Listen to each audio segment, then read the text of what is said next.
अस्सलाम वालेकुम क्लास। आज हम लोगों ने impact of IT on individuals देखना है। ठीक है कि आईटी किस तरह पॉजिटिवली एंड नेगेटिवली इम्पैक्ट करती है किसी भी इंडिविजुअल पे, चाहे वो इस ऑर्गेनाइजेशन का पार्ट है या नहीं है। लेकिन क्योंकि हम लोग MIS पर्सपेक्टिव से देख रहे हैं और वो ऑर्गेनाइजेशंस में ही ऑपरेट किया जाता है, तो हम इसको ऑर्गेनाइजेशंस के पर्सपेक्टिव से ही देखेंगे।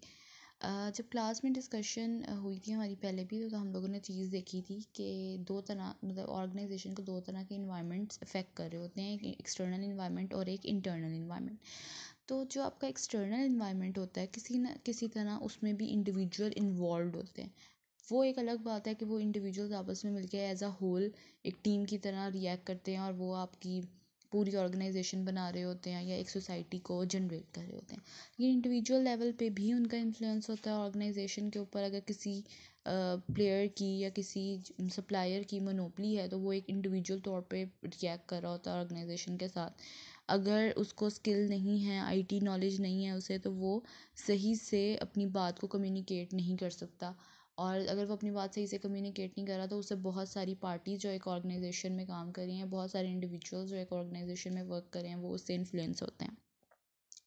ठीक है, क्योंकि एक आईटी टेक्नोलॉजिकल प्रोडक्ट है, इसमें किसी हद तक साइंस की इन्वॉल्वमेंट आ जाती है। और साइंस के बारे में आपने सुना होगा, साइंस इज़ अ बेन और अ बून।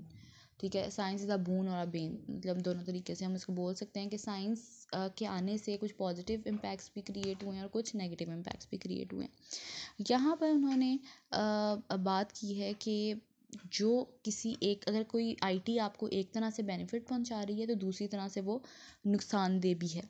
अब अगर आईटी ने लोगों की, जो एक बहुत ज़्यादा लोग जब इन्वॉल्व होते थे और वो अपनी प्रोसेसिंग करते थे, उनका एक एम्प्लॉयमेंट अपॉर्चुनिटीज़, तो जब आईटी नहीं थी तो एम्प्लॉयमेंट अपॉर्चुनिटीज़ ज़्यादा थी। जब आईटी आ गई, उससे काम तो एफिशिएंट हो गया, काम मतलब टाइमिंग तो कम हो गई, लेकिन उससे क्या हुआ, डीह्यूमनाइजेशन हो गई।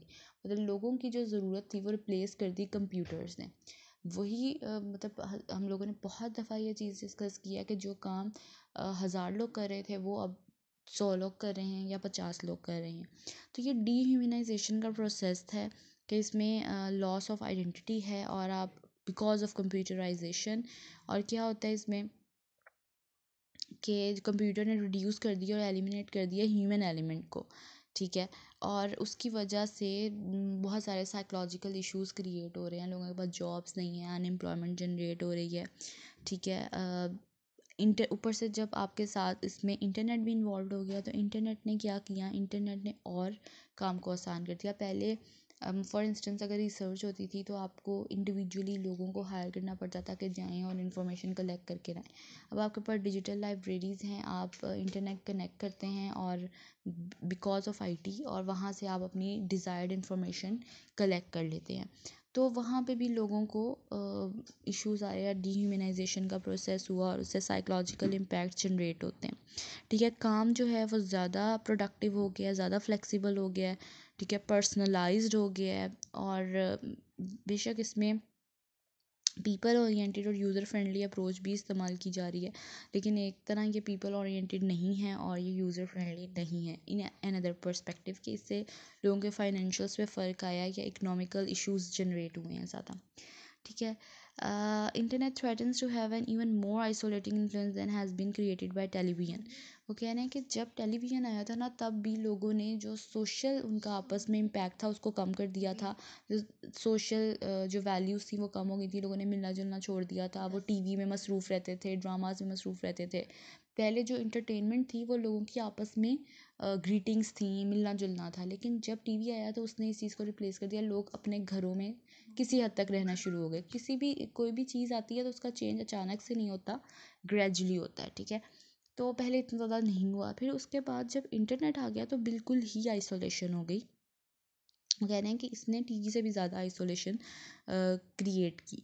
और इसमें उन्होंने एक और इम्पैक्ट, या इससे लोग डिप्रेशन की तरफ गए, लोनलीनेस की तरफ गए। अब जो चीज़ पहले लोग टाइम निकालते थे, बाहर जाते थे, उनकी आउटिंग हो जाती थी, माइंड फ्रेश हो जाता था, लेकिन अब वो घर में ही स्टे करते हैं और वहीं से उन्होंने ऑर्डर कर ली चीज़, घर में ही उन्होंने खा पी लिया। तो इससे उनका ध्यान डाइवर्ट नहीं हो रहा। कई दफ़ा आपको अपना जो फोकस है उसको चेंज करने की ज़रूरत होती है, मगर जब आप वापस आते हैं अपने उसी काम के ऊपर जो आपको किसी वक्त डल और बोरिंग लग रहा होता है, उसमें फिर आपका इंटरेस्ट जनरेट हो जाता है।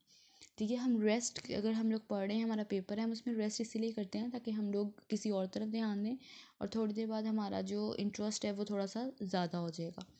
तो ये एक साइकोलॉजिकल थ्योरी है जो इसको सपोर्ट करती है।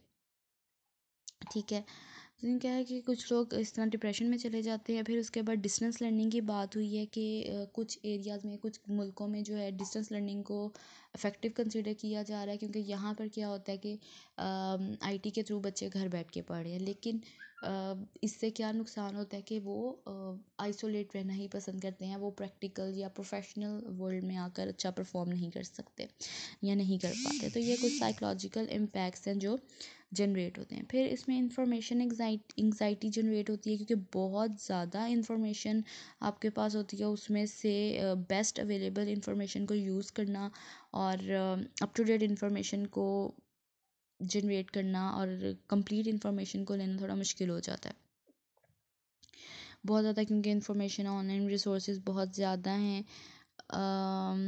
और इसमें क्या है, for some internet users anxiety resulting from information overload में even resulting in educated poor sleep.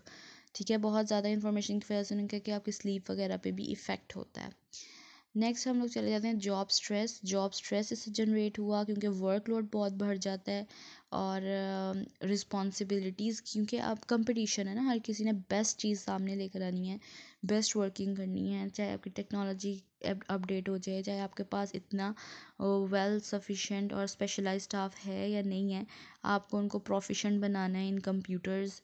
तो उनके पर वर्कलोड बहुत ज़्यादा होता है, उनको अपनी कैपेसिटी से बढ़ के काम करना पड़ता है चीज़ों को सीखने के लिए, लर्न करने के लिए। उसके बाद आ जाता है वीडियो डिस्प्ले टर्मिनल्स। उन्होंने कहा कि जो वीडियो डिस्प्ले टर्मिनल्स होते हैं, बेशक आपको एक पूरा होल व्यू मिल जाता है, लेकिन उससे क्या होता है कि रेडिएशन एक्सपोजर बहुत ज़्यादा, जो कि कैंसर और अदर हेल्थ रिलेटेड प्रॉब्लम्स को जनरेट करता है, आई साइट पे इफ़ेक्ट होता है आपका। ठीक है, उसके बाद आ जाते हैं repetitive strain injuries. Of course जब हम फ़ोन यूज़ कर, जिस तरह अगर हम फ़ोन भी यूज़ करें बहुत ज़्यादा देर के लिए, अगर आप फ़ोन यूज़ करते रहते हैं, तो जिनमें कैल्शियम या इस तरह की चीज़ की कमी होती है, उन्हें पेन स्टार्ट हो जाती है या उनकी कोई बोन इंजर्ड हो जाती है। ये एक बहुत इशू बच्चों में और देखा गया। बैक एक इशू, क्योंकि जो कंप्यूटर्स यूज़ कर रहे होते हैं उनको बैक पेन स्टार्ट हो जाती है, वो नहीं इतनी देर एक ही पोजीशन में रह सकते। फिर कार्पल टनल सिंड्रोम, जब आप कीबोर्ड यूज़ कर रहे होते हैं तो आपकी जो फिंगर्स हैं वो एक ही पोजीशन में मूव कर रही होती हैं, तो उससे जो कार्पल सिंड्रोम है, ये एक बोन का नाम है, वो हो सकता है इससे। ठीक है, फिर listening the negative impact on health and safety. इस चीज़ को उन्होंने कम करने के लिए, ये जो हेल्थ इम्पैक्ट्स हैं इनको कम करने के लिए उन्होंने एक टेक्निक यूज़ करनी स्टार्ट की है, या रिसर्च की जा रही है इस एरिया के ऊपर, डैट इज़ ergonomics, जो कि बताते हैं कि आपने कैसे बेस्ट वे में मशीन्स को और वर्क मशीन्स वगैरह को यूज़ करना है कि वो आपको लीस्ट, मतलब आपको नुकसान तो पहुंचाएंगी लेकिन लीस्ट वे में पहुंचाएंगी। ठीक है, आई साइट डैमेज, ऐसी स्क्रीन्स आ गई हैं, एंटी ग्लेयर स्क्रीन्स आ गई हैं जो कि आपको हेल्प करती हैं कि आपकी आई साइट पे इशू ना आए। ऐसी चेयर्स आ गई हैं जो आपकी बैक पेन मतलब पोजीशन या पोस्चर ठीक रखती हैं आपका, ताकि बैक पेन ना ओरिजिनेट हो।